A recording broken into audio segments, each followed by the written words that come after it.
Hi, Kurosawa here. So my instrument, this is a full hollow body arch top, and it's tuned both in fourths. My right hand generally plays the bass side, and then my left hand generally plays the treble side. My lowest string is a low B, and that goes all in fourths, B, E, A, D, G, C. Just like a six-string bass, only upside down. The lowest B, E, A, D is fretless. They have black nylon strings on them. And then the G and the C are plain steel, and they have frets. The reason why the lowest bass strings are fretless is because I want to get a softer sound. A thick metal string hitting a fret wasn't my favorite sound. To me, it's a little too harsh and a little too percussive. Although I really liked tapping, I actually didn't like the sound too much. So I figured if I get rid of the frets, then I'll get a softer sound. I'm actually not a big fan of the very growly fretless sound. I really just prefer like a soft, round, deep sound, which this instrument can produce. If I want to do, that's a possibility too. In general, I enjoy having two sounds come out of my right hand. If I do something like this,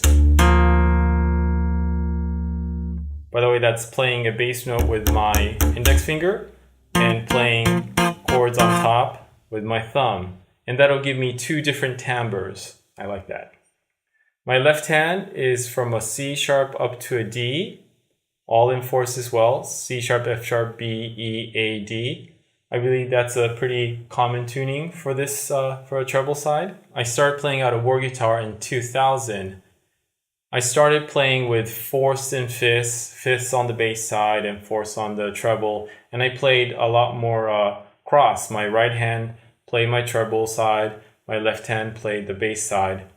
And I decided to just completely switch that up and just as a general rule, play my bass side with my right hand and my treble with my left. The reason why I did that was because I enjoyed doing a lot of tapping on the bass. However, when I got the war guitar, I started pretty much doing just the same thing that I did on the bass. And I felt like I wasn't making full use of the instrument. So for me to be able to actually really learn the instrument the way it is, even though it was a different tuning, fourths and fifths, I really decided, okay, so I really need to treat this thing like its own instrument, not an extension of bass. So that's why I actually switched playing. Sometimes people ask me if I'm left-handed, just because I think people kind of think piano, like, you got your higher notes, your melody with your right hand and your lower notes bass with your left in general. So people ask me if I'm left-handed, but no, actually I am right-handed. And I guess I am somewhat ambidextrous now. I think that's the correct way to say it. People have commented to see if I can actually use chopsticks with my left hand, and it wasn't too bad, actually. I was able to do it.